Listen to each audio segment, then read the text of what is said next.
وہ آپ لوگوں تک پہنچائی جائے، کیونکہ یہ بات میں اس لیے کہہ رہا ہوں کہ جو چیز ہم نے پڑھ لی، ہم نے سمجھ لی، ہم نے جان لیا کہ قرآن حق ہے، قرآن کی جو سچائیاں ہیں وہ لوگوں تک نہیں پہنچی یا لوگوں نے اس طرح غور نہیں کیا جس طرح ان کو غور کرنا چاہیے تھا، اب ہماری ذمہ داری بنتی ہے کہ ہم نے جو بات پڑھ لی، جان لی، پہچان لی، حق جان لیا، اب ہماری ذمہ داری ہے کہ ہم یہ بات قرآن کریم کی آپ لوگوں تک براہ راست پہنچائیں، اور جتنی ہم نے اللہ نے استطاعت دی ہے کوشش ہم کریں تاکہ آپ تک یہ بات پہنچ سکے۔ اللہ کے نبی کی ایک بہت پیاری حدیث ہے جس کا ترجمہ یہ ہے کہ اگر تمہارے پاس ایک آیت بھی پہنچی ہے نا، وہ بھی لوگوں کو پہنچا دو۔ تو ہمارے پاس تو بہت ساری آیتیں پہنچ گئی، ہماری ذمہ داری زیادہ بن گئی ہے۔ یہی وجہ ہے کہ یہ اس طرح کے پروگرام کم و بیش پچھلے کئی سالوں سے ہو رہے ہیں۔ صرف اس کا بنیادی مقصد یہی ہے کہ آپ تک قرآن کریم کی تعلیمات پہنچائی جائے۔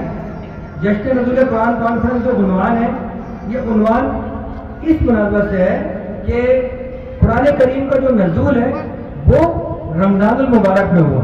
قرآن کریم کی آیت ہے کہ ہم نے یہ قرآن رمضان کے مہینے میں نازل کیا جو لوگوں کا رہنما ہے۔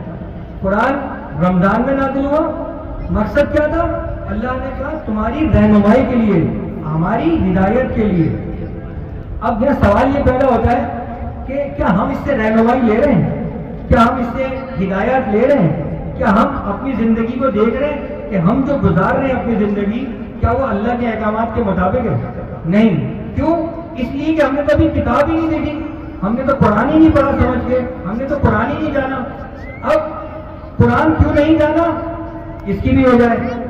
اس کی وجہ ہے کہ قرآن کریم کی ایک آیت ہے جس میں اللہ تعالیٰ نے بتایا کہ یہ دشمنان جو قرآن ہے یا جو سمجھتے قرآن کے مخالفین ہیں، مشرکین ہیں، ان لوگوں نے کیا کیا ہے کہ قرآن کریم کے حوالے سے کچھ منفی پروپیگنڈا کر دیا ہے۔ مطلب آیا عربی کے اندر بھی افواہیں، یعنی کہ افواہوں کے ذریعے کیا کیا؟ قرآن کریم کی تعلیمات سے بہت سارے لوگوں کو محروم رکھا۔ وہ کیا پروپیگنڈا ہے وہ ذرا غور سے سنیے گا، وہ آپ اور میں خود اس بات کو مجھے ایگری کریں گے۔ وہ پروپیگنڈا یہ ہے کہ قرآن کریم سمجھ میں نہیں آتا، قرآن کریم بغیر عالم کے نہیں سمجھ سکتے، قرآن کریم کا معاملہ دین کا معاملہ بال سے باریک ہے۔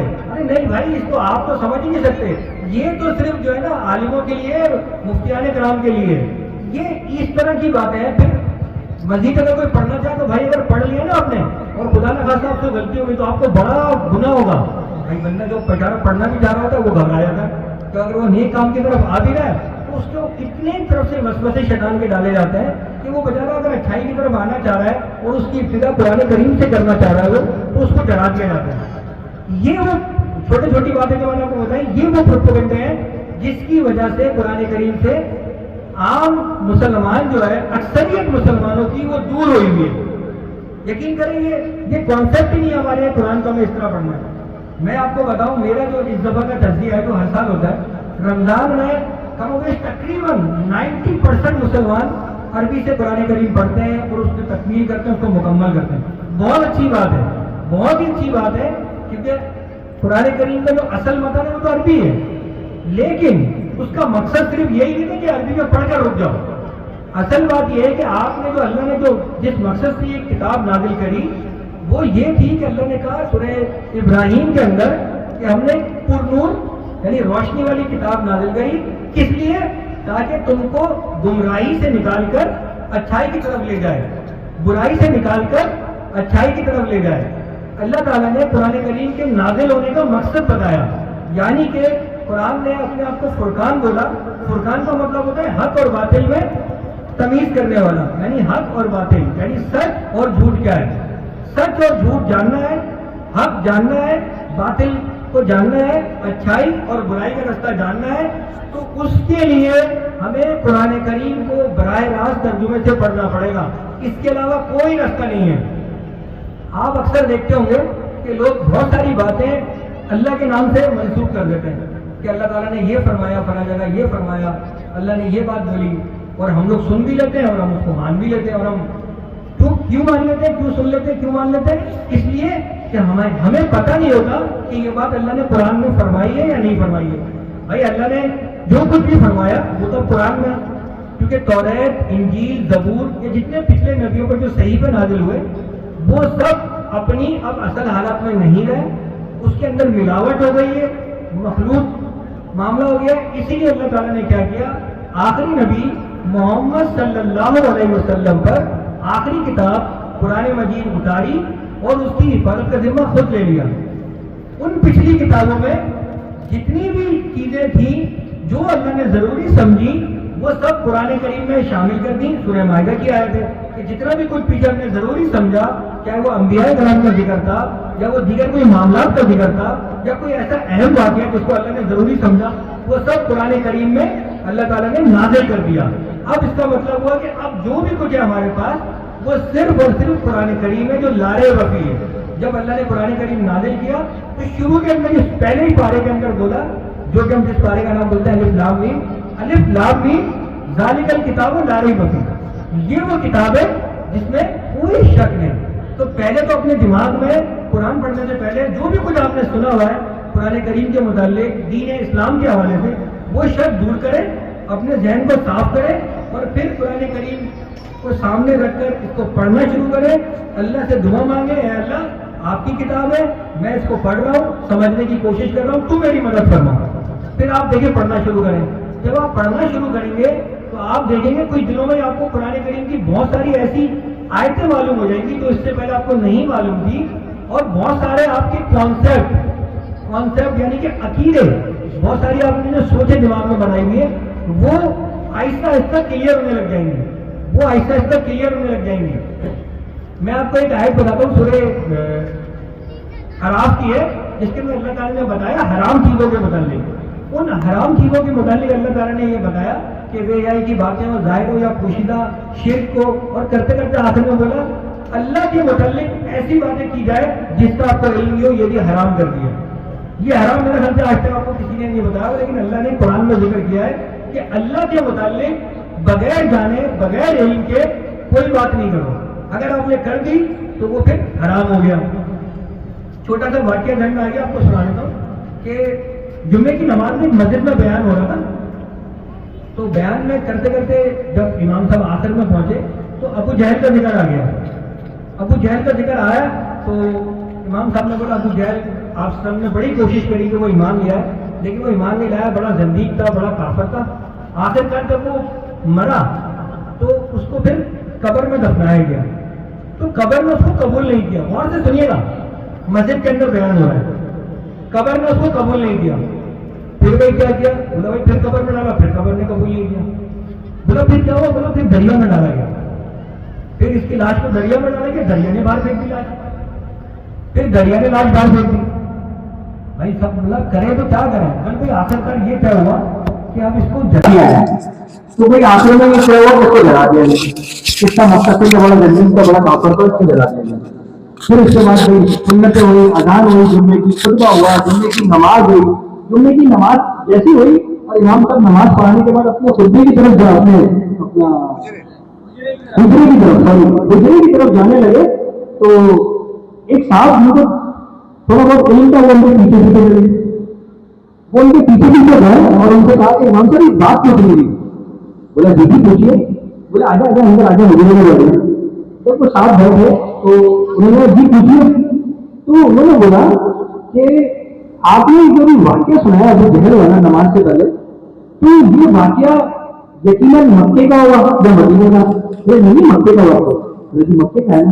تو آپ نے یہ بتایا کہ جب اس کی لاش کو قبر میں قبول نہیں کیا، پھر اس کو دریا میں ڈالا گیا، پھر دریا میں باہر پھینک دیا، پھر دریا میں ڈالا گیا. جی جی بالکل. تو مجھے بتایا مکے میں دریا تھا. اگر آپ نے جغرافیہ کا مطالعہ کیا ہو تو مجھے بتایا مکے میں دریا تھا یا پہلے تھا؟ آپ ختم ہو گیا، مجھے بتا دیں. امام صاحب بتائے شرمندہ. تو اس نے بولا ہم تو بڑے سیدھے سادے مسلمان جمعے کی نماز میں آتے ہیں، اگر اس نماز میں آ رہے ہیں اور یہاں بھی اگر آپ صحیح اور سیدھی اور صاف باتیں نہیں بتائیں گے تو آپ سوچیں کہ یہ کس طرح چلے جائیں گے. اب وہی بندہ جس نے یہ واقعہ اس مسجد میں 1000 لوگ تھے اور 1000 لوگوں نے یہ واقعہ سنا اور انہوں نے جا کے آگے کسی کو بتایا، پھر